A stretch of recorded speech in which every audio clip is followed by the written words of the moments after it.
What happens when the guy who can beat anyone with a single punch meets the guy whose power just never stops growing? This isn't just a fight. This is a math problem from hell.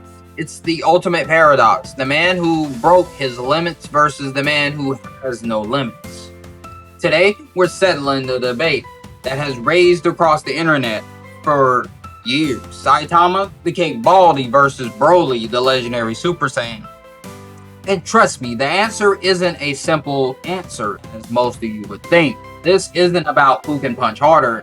It's a race between fundamentally different kinds of infinity. So grab your popcorn because we're about to dive deep into the anatomy of absolute power. Alright, let's start with the man, the myth, the legend, who's got his powers from a workout your gym teacher would call a decent warm-up. Saitama. In the world of One Punch Man, every living thing has something called a limiter. Think of it like a level cap in a video game, put there by a mysterious being called God to stop anyone from getting so powerful they lose their minds. Most heroes and monsters just have a really high level cap, but Saitama didn't just raise his level cap, he deleted the code. He broke his limiter completely. How? By doing his ridiculously simple workout every single day. For a ordinary out of work guy with a, and I quote the series, smartest scientist, no special potential whatsoever, this was a near-death experience every single day. And that's the secret. The less potential you have, the easier it is to hit your breaking point. Now, it's a super important to understand this isn't the same as monsterification. Monsters in One Punch Man are born from obsession. A guy loves crabs, so he becomes a crab monster. You get the idea, but becoming a monster doesn't remove your limiter. It just gives you a big DOC with a higher level cap. Saitama, on the other hand, is playing a completely different game. He's the fist that rebelled against God. For most of the series, we thought Saitama's power was a static, boring absolute. The creator even said he started the story at his peak, and then the fight with Cosmic Gato happened. When Saitama got truly deeply emotional, filled with rage and grief over his friend Genos, something insane happened. His power started to grow. Not just grow, but grow exponentially. The graph in the manga shows a curve that gets steeper and steeper. He wasn't just getting stronger, he was getting stronger faster. This is the game changer. His power isn't just a number, it's a self-perpetuating rocket engine fueled by his feelings. Gato, a genius who could literally copy Saitama's power, was left in the dust. Because by the time he copied Saitama's strength for one moment, Saitama was already a million times stronger in the next. So Saitama isn't just strong, he's a walking, talking violation of the rules of reality, whose potential for growth is quite literally off the chart. Now, let's talk about the other side of this cataclysmic coin, Broly. The Dragon Ball Super version, of course. The one who's less of a screaming psychopath and more of a gentle giant with catastrophic anger management issues. The Dragon Ball universe runs on Ki, a life force you can control and shoot out of your hands. Power-ups come from transformations, which are basically massive multipliers on your base strength. Super Saiyan is a 50 times boost and it just goes up from there. Broly, however, is a mutant, an anomaly, born with a power level so high that King Vegeta got jealous and yeeted him off of to a desolate wasteland called Vampa. For decades, his only sparring partner was his dad, which, let's be honest, isn't exactly top-tier training. Broly's power comes in stages, each one tied to him, losing more and more of his cool. First, you have the Wraithful state. This is where he taps into the power of a great ape without actually turning into a giant monkey. It's about 10 times power boost, and it's the first sign that he's about to go on a rampage. Then Frieza does what Frieza does best. He's a toxic boss. He murders Broly's dad and blames it on Goku, triggering Broly's transformation to a classic Super Saiyan. At this point, all sanity has left the building. Finally, we get Super Saiyan full power. The iconic green hair, the bulging muscles, and a power level that just keeps going up. This is the form that let him fight on par with Super Saiyan Blue Gogeta and literally break the fabric of dimensions. But here's the crucial difference between him and Saitama. Vegeta says it himself during the fight. Damn it, he learns as he fights.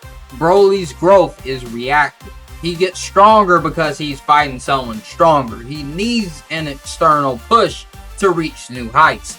He's the ultimate underdog, constantly rising to meet the challenge. This makes him an absolute monster, but it's also his greatest weakness. His power adapts to his opponent. Saitama's power, when triggered, generates itself. Broly's power is a responsive. Saitama is a staple. Okay, enough theory. Let's talk cold hard facts. What have these guys actually done? On Saitama's resume, his serious punch squared clash with Gato created a hole in space, wiping out a massive field of stars and galaxies from view. That's a multi-galaxy level feat, and that's was him trying.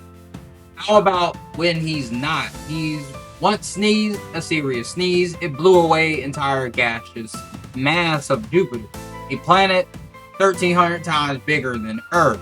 He literally stripped a gas giant naked by accident. His durability, he's tanked his own multi-galaxy level punch, bathed in magma, and survived the vacuum of space.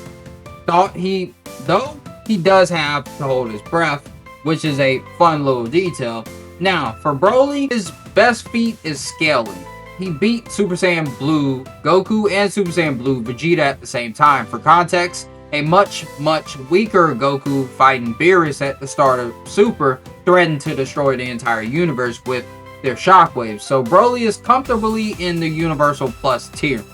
And at his peak fighting Gogeta, their battle was so intense it was shown shattering the walls of reality itself, breaking through dimensions. That's a low-key multiversal destruction. So let's put it on the board. Highest destruction feat.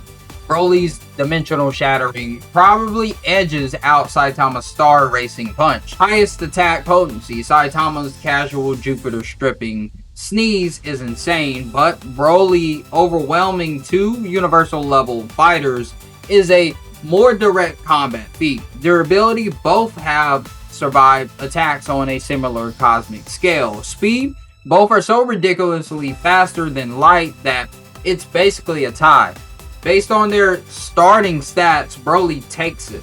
He operates on a universal scale, while Saitama's best baseline feat are in the multi-galaxy range.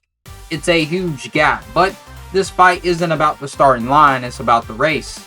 And then we're not talking about 10K. This is it. The heart of the entire debate. It's not about who's stronger. It's about who will be stronger in the microsecond. We have two models of growth. Broly's adaptive. He rises to meet the power of his opponent. Saitama is exponential. Once triggered by emotion, his power multiplies on itself forever. So, here's the most common argument for a Broly victory. The Blitz. Broly starts out so much stronger that he could just, end it instantly. One full power dimension shattering blast before Saitama even has time to get mad about missing a sale at supermarket. If Saitama can't survive that first hit, it's over. But what if he can? Saitama has already survived the redirected force of his own multi-galaxy level punch. If he can tank Broly's first attack, that's when the clock starts ticking. And it ticks very, very fast. Fan calculations of Saitama's growth curve based on the manga suggest he can multiply his power by incomprehensible numbers in fractions of a second. Broly's growth is fast, but it has a ceiling. We saw it happen. He hit a wall against Gogeta. His adaptation couldn't keep up. Saitama has no ceiling. The entire point of his character is that he removed his limiter. The graph of his power doesn't level off. It just goes up forever. So the fight comes down to the first few seconds. Can Broly overwhelming initial advantage score a knockout blow, or can Saitama's absurd durability hold out just long enough for his exponential cheat code to activate? Now, we have to address the elephant in the room. A lot of people would just say, dude, Saitama is a gag character. He wins because it's funny. And they're not entirely wrong. The creator himself has called Saitama's strength a kind of gag. He's a parody of shonen heroes who always win, but the story has also evolved. It's given us a serious universe explanation for his power. The limiter break. That is a core part of the world's lore. He's a character with real emotional struggles, mainly his crushing boredom. So, for the sake of a real debate, we have to treat his power as a real thing within his universe. And that brings us to our final conclusion. There isn't one answer, there are three. After breaking down the science defeats the philosophies of these two titans, here's how this fight could end. Scenario A, the Blitz. Judged purely on their proven baseline feats, Broly wins. He starts at a higher tier power, universal versus multi-galaxy. If he's bloodlusted and goes for the kill from the very first second, Saitama likely would not have time to activate his growth. It's a quick, brutal, and decisive victory for the legendary Super Saiyan. Scenario B, the arms race. If the fight lasts more than a few moments, if Saitama survives the initial blast, the tables turn completely. Broly's adaptive growth is incredible, but it's like climbing a steep mountain. Saitama's exponential growth is like being strapped to a rocket. Broly might keep up for a second, but the math is undeniable. Saitama's power will skyrocket past Broly's so fast that the Saiyan won't even know what hit him. In this scenario, Saitama's victory is a mathematical certainty. Scenario C, the impasse. From a story perspective, this is a fight between two characters who are both defined by the concept of infinity. Saitama is infinite power achieved, a man at the end of his journey. Broly is infinite potential, a force of nature that can always become more. It's the unstoppable force meeting the unbreakable object, a narrative paradox. In this scenario, there is no winner because their very existence is designed to counter the other. The fight would be a conceptual stalemate that could last forever. So, there you have it. A quick knockout, a terrifying comeback, or an eternal stalemate. It all depends on how you look at it. But, what do you guys think? Which scenario is the most likely? Let me know your verdict in the comments below. Thanks for watching. Don't forget to like and subscribe, and we'll see you on the next time for another deep dive into Multiverse's biggest battles. Seemlytuber out. Peace.